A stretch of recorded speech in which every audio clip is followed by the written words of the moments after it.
Guys, actually, you know what? You get the full screen real quick. Welcome back to Just the Fit Tip. Just the Fit Tip, where we tackle Just the Fit Tip. myths and debunk them. Yeah. Fitness industry myths.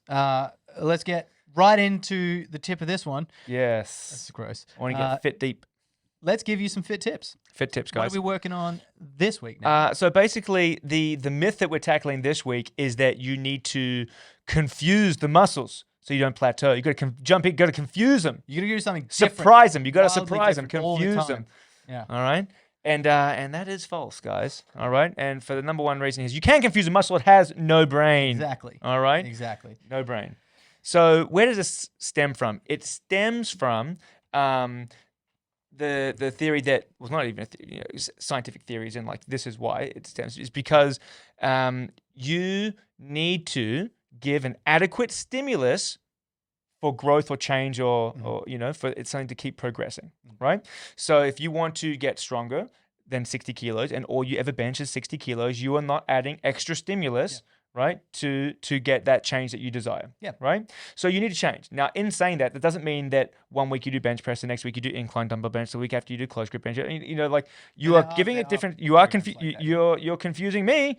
All right, you're confusing yourself. Yeah, this comes from like very loosely based off of a few sentences of text in a lot of the literature that like your anatomy books where this comes from. It just very vaguely says that sentence. You have to elicit a different stimulus so that you can adapt to the new stimulus so that you don't plateau. And people have gotten that very confused as to mean you need to do a lot of different crap all the time just to elicit any sort of growth. And that is just not true. Correct. It's not. My dad is 75. Mm-hmm. We do bench. He does bench only because he's just not got great in the lower back and the legs and stuff. So we do bench only, and we've been doing bench only for like couple years, and what is we do bench. We do bench all the time. Why is he benching right now? What is he benching, or why? Is he benching because in like 5 weeks or 4 weeks, we are flying out to Slovakia to the World Masters GPC Powerlifting Championships to try to break a world record in the M8 bench. And he's not squatting, and he's not overhead pressing. What is he doing every week? He's bench pressing. Well, there you go. Every week, several times a week. You don't want to do exactly the same thing every single week. There are lots of different strength and conditioning principles you can apply to your training. But this, a lot of people get confused with what this means. You actually need a lot of consistency over time to get good at any one thing. If you want to squat 200 kilos, you're going to have to squat a lot to get good at squats. Yeah. So the confuse the muscle thing, it's all just about adapting to a different stimulus. And whether that's weight, whether that's rep ranges, whether that's a style of programming, whether you're doing power reps, speed reps, like heavy stuff, paused reps, all sorts of different things that you can adapt to. So this has just been like confused. It's just a mess where this confuse the muscle to adapting has kind of is developed into what it is now. It doesn't really make what sense. You need to do is you need to change.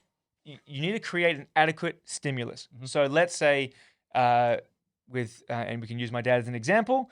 If we are bench pressing a set of 10 at 65 kilos or 70 kilos or whatever it is, and we were to just do that all the time, we wouldn't really progress. Mm-hmm. But if we start to periodize it and change the reps a little bit, so on the next week, instead of doing 10s, we do 8s, and we can push a little bit heavier. Mm-hmm. And we do that for a couple of weeks and improve. Then we go down to 6s. Mm-hmm. We go heavier again. And then we give him a little bit of rest so his body can recover. Mm-hmm. And then we go back to 10s. We make sure that he's doing more. Right? Mm-hmm. So you can periodize that way through reps. You can do it through different intensities. So like, for example, on Monday is his strength day. On Wednesday is his technique day. So it's only light, but we work on perfect form because so much about getting stronger is technique based. Yep. Right? And then we do high volume on Friday.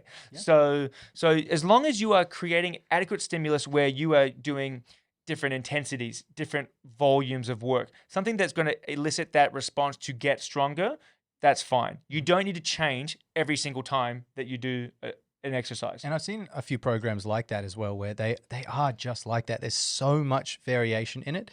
And because there is so much variation, you will see a large improvement in strength very quickly, and then it will plateau very quickly. And then I had a couple of people come to me say they do their own training, and they've had programs like this where they get really strong all of a sudden, and then it just completely plateaus. Yeah. And then they're just stuck at this one level, and they can't seem to improve.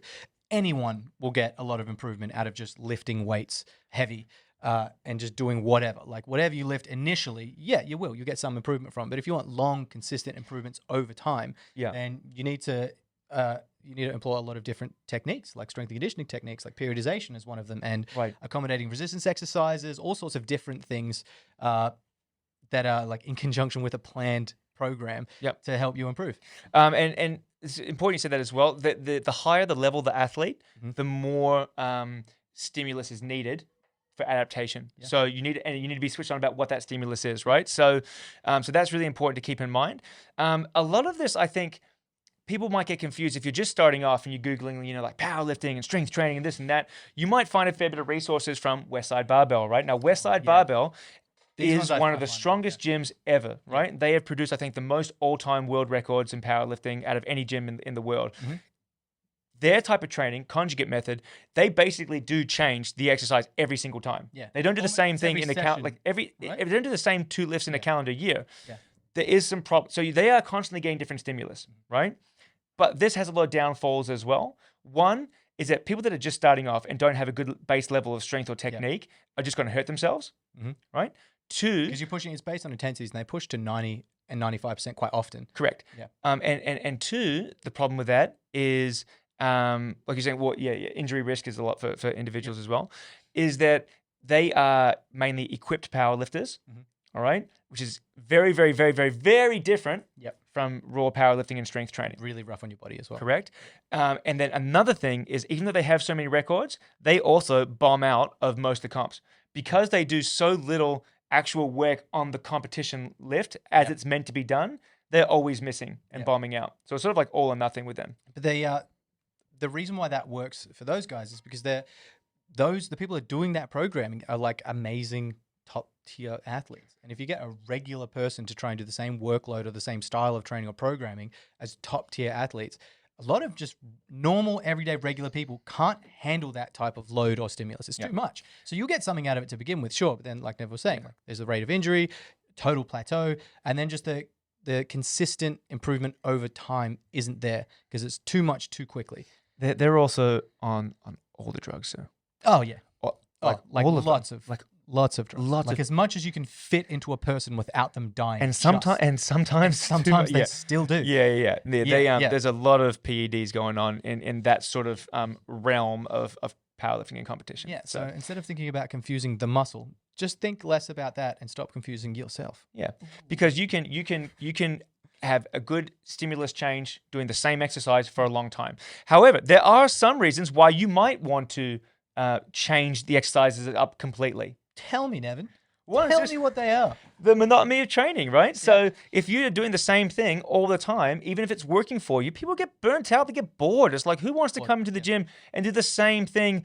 Granted, you're changing the reps a little bit, 3 times a week for 3 years. Like, it's boring. It is, yeah. Right? So monotony is a real thing. Like, you need to break that up sometimes. And so you give variety in different exercises. Yep, I'm with you on Okay. that one. And then another thing is like just changing environmental personal factors. Like maybe the person's goals have changed. Yep. Like maybe they're a professional athlete and this was perfect for during the season, or during off season, but now it's the in season and you can't do the same stuff. Yeah. Right. So there's all sorts of things you have to take into consideration. Yeah. So there are obviously good reasons why you should change up training. Yeah. But for the most part, people say you need to change your exercises every 4 weeks. Every 4 weeks, confuse the muscles. You don't. No, you don't. Horse crap. Anyhow, guys, we hope you enjoyed that Just the Fit tip. Hopefully you Still love it. Yeah, it's good, right? It is. Hopefully you will you understand that you don't need to completely change everything all the time. You can really write out your stable exercises for a long time and just be switched on about how you change the emphasis of those lifts. Yeah, exactly. Don't confuse yourself. That's it. Just a tip. Just the tip. Just the fit tip. Just the fittest of the tips. All right. Just the tip. All right, so thanks again for coming and watching another episode with us, guys. Make sure if you haven't yet, like and subscribe. It really helps out our channel. And stay tuned for the next Just the Tip. Sorry, Just the Fit tip. Just the fit tip. See you guys. See you later.